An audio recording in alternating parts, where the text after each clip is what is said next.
வணக்கம். ராஜலட்சுமி சிவசங்கரன். இன்னைக்கு நாம பூஜை அறைகள்ல, வீட்டு என்ட்ரன்ஸ்ல, கோவில்ல அமைதியான சூழலையும் ஒரு தெய்வீகமான உணர்வையும் கொடுக்கக்கூடிய மணியை பத்தி தான் பார்க்க போறோம். இது அலங்காரமா நிறைய வகைகள்ல நம்மளுடைய விளக்கு கடைக்கு இப்ப வந்திருக்கு. நிறைய டிசைன் இருக்கு. இருந்தாலும் இந்த தடவை புதுசா வந்த மணி மட்டும்தான் உங்களுக்கு காட்டுறேன். ஸோ இதுல இருக்கிற மணி மட்டும்தான் அப்படின்னு நினைச்சிடாதீங்க.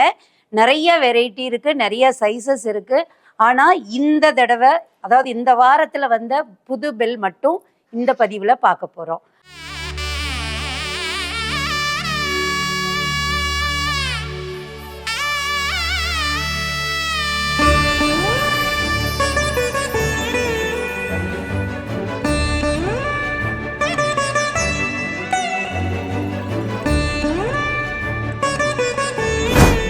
அந்த வகையில் இன்னைக்கு நாம முதல்ல பார்க்க இருக்கிறது கிருஷ்ணலீலா. இதை தான் நம்ம பார்க்க போகிறோம். ரொம்ப அழகாகவும் ஆச்சரியப்பட வைக்கிற அளவுலையும் இருக்கக்கூடிய கிருஷ்ணலீலா தான் பார்க்குறோம். இதில் முதல்லையே கிருஷ்ணர் இருக்கக்கூடியது ராதையோடைய கண்ணை பொத்தி விளையாண்டுட்டு இருக்கக்கூடிய கிருஷ்ணரை தான் பார்க்குறோம். கிருஷ்ணர் குழல் ஊதிட்டு இருக்காரு. கோகுலத்தில் மழை நிறைய பெஞ்சு வெள்ளம் பெருக்கெடுத்து ஓடும்போது அங்கே உள்ள மாடுகள், மக்கள் எல்லாரையும் காப்பாத்துறதுக்காக கோவர்த்தனகிரியவே கிருஷ்ணர் கொடையா பிடிக்கிறாரு. அதோட கோலம் தான் இது. யசோதைட்ட குட்டி குழந்தையா யசோதைட்ட திட்டு வாங்கக்கூடிய ஒரு கோலம். காளிங்க நர்தனர் ஆடக்கூடிய கோலம். அழகா உல்லாசமா படகுல போகக்கூடிய ஒரு காட்சி. இப்படி கிருஷ்ண லீலைய முழுக்க இந்த பெல்லில் காமிச்சிருக்காங்க. ரொம்ப அழகாவும் இருக்கு. இந்த பெல்லோட மேற்பகுதி பார்த்தோம்னா அதுவுமே டெக்கரேட்டிவா கொடுத்துருக்காங்க. 4 கிளி இருக்கு. இது எல்லாமே அப்படியே ரொம்ப வேலைப்பாடுகளோட இருக்கு. ரொம்ப தெளிவாகவும் இருக்குது. நீங்க கையில எடுத்து பார்க்கும்போது இதோட குவாலிட்டியை நம்மளால ரொம்பவே ஃபீல் பண்ண முடியும். கைவினை கலைஞர்கள் இதுக்காக நிறைய வேலை பார்த்துருக்காங்க. ஒவ்வொரு பார்ட்டுமே அவ்வளோ அழகா செதுக்கி ரொம்ப நேச்சுரலா செஞ்சிருக்காங்க. இதை தொங்க விடக்கூடிய இந்த பகுதியுமே அவ்வளோ ஸ்ட்ராங்கா கொடுத்துருக்காங்க. இந்த செயினுமே ரொம்ப ஹெவியா கொடுத்துருக்கிறதுனால சேஃபாவுமே இது இருக்கும். இப்போ நாம பார்க்க இருக்கிறது அஷ்டலக்ஷ்மி பெல்லு. இந்த பெல்லுலேயே அஷ்டலக்ஷ்மியுமே கொடுத்துருக்காங்க. ரொம்ப அழகாவும் இருக்கு. இந்த அஷ்டலக்ஷ்மியும் சுற்றி கொடுத்துருக்கிறதுனால மேலே யானை கொடுத்துருக்காங்க. மேலே 5 யானை இருக்கு. இந்த கைப்பிடியுமே அவ்வளோ நீட்டாக அழகாக டெக்கரேட்டிவாக கொடுத்துருக்காங்க. கீழே முழுக்க இலை கொடுத்துருக்காங்க. இலை டிசைன் கொடுத்துருக்காங்க. ஸோ இது தாமரை பூ மாதிரி இருக்கு பார்க்கறதுக்கு. ஆனால் அதில் லீஃப் டிசைன் கொடுத்துருக்காங்க. ரொம்ப அழகாகவும் நேர்த்தியாகவும் செய்யப்பட்ட பெல்லு. அதுலேயே விநாயகர் வச்சு இதில் 8 விநாயகர் இருக்காரு. இதுவுமே அஷ்ட விநாயகரா எப்படி அஷ்டலக்ஷ்மி கொடுத்துருப்பாங்களோ அதே மாதிரி இதில் அஷ்ட விநாயகர் இருக்காரு. இந்த பெல்லுக்கு மேலேயுமே 5 யானை இருக்கு. கம்பீரமாக யானைகள் இருக்கு. கீழே டிசைன் கொஞ்சம் டிஃப்ரெண்ட்டாக கொடுத்துருக்காங்க. இப்போ நம்ம பார்க்க இருக்கிறது எல்லா தெய்வங்களும் ஒரே பெல்லில் இருக்கிற மாதிரியான ஒரு பெல் தான் பார்க்குறோம். விநாயகர், லக்ஷ்மி, ஆஞ்சநேயர், துர்கை, சிவன், ராதாகிருஷ்ணா, இப்படி எல்லா தெய்வங்களுமே ஒரே பெல்லில் டிசைனாக கொண்டு வந்துட்டாங்க. ரொம்ப அழகாகவும் இருக்குது. இந்த பெல்லுக்கு மேலேயும் 4 கிளி இருக்குது. 2 பெரிய கிளி, 2 குட்டி கிளி. அதில் இந்த கைப்பிடி வச்சு செயின் கொடுத்து நல்லா ஹெவியாகவே கொடுத்துருக்காங்க. இந்த ஒர்க்மேன்ஷிப்பு தான் பார்த்துக்கிட்டே இருக்கலாம் போல இருக்குது.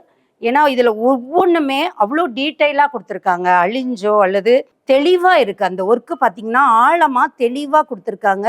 செதுக்கி எடுத்த மாதிரியான அழகான ஒர்க்கு இது. இப்போ நம்ம பார்க்க இருக்கிறது மகாதேவர், சிவபெருமான். சுற்றியுமே சிவபெருமான் தான் இருக்காரு. சிவன் கோவிலுக்கு நாம் டொனேட் பண்ணணும் அப்படின்னு நினச்சா கூட பண்ணலாம். நம்ம சிவன் தான் கும்பிடுறோம் அப்படிங்கும்போது வீட்டில் ஹேங் பண்ணுறதுக்காகவும் கூட வச்சுக்கலாம். ரொம்ப அழகாக இருக்குது. இதுவுமே நல்லா ஹெவியாகவே இருக்கக்கூடியது. சிவன் அடியார்களுக்காகவே செய்யப்பட்ட பெல்லு அப்படின்னு நினைக்கிறேன். 6 சிவபெருமான் ஒரே திருக்கோலத்தில் அவ்வளோ அழகாக இருக்கார். கீழே சிவாய நம அப்படின்னு ஹிந்தியில் எழுதியிருக்காங்க. அந்த எழுத்துமே ரொம்ப தெளிவாக அழகாக கொடுத்துருக்காங்க.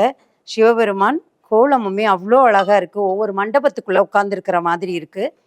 இந்த பெல்லும் ஹேங் பண்ண முடியும். ரொம்ப அழகாக ஹெவியாகவுமே இருக்குது. 6 சிவபெருமானோடு இருக்கக்கூடிய மகாதேவர் பெல். இப்போ நம்ம பார்க்குறதும் விநாயகர் பெல்லு.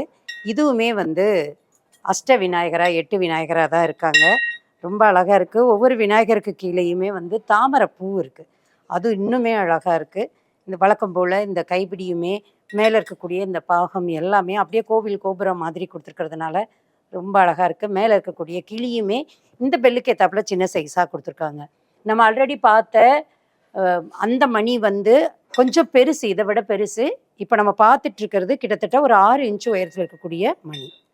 இப்ப நாம பார்க்குறது அழகான பெல்லுலயே வந்து ரொம்ப ஹைட்டு போகாம அழகா கட்டையா குடுத்துருக்காங்க. இந்த பெல்லு முழுக்க முழுக்க துர்க்கை இருக்காங்க.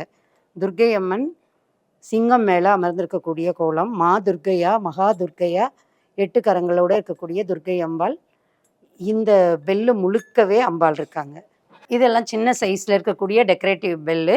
இந்த பெல்லுலயுமே அஷ்ட கணபதி, அஷ்டலக்ஷ்மி அது மாரி எனக்கு சாமி டிசைனே வேண்டாம் அப்படின்றவங்களுக்காக ஃப்ளவர் டிசைன். வெறுமனே ஒவ்வொரு ஃப்ளவர் மாதிரி டிசைன் குடுத்துருக்காங்க. இது எல்லாமே டெக்கரேட்டிவ் பெல்லாவும் யூஸ் பண்ணலாம். நம்ம பூஜை அப்ப அடிக்கவும் யூஸ் பண்ணலாம். எல்லாமே ஆன்டிக் மாடல்ல கலை நேர்த்தியோட செய்யப்பட்ட பெல்.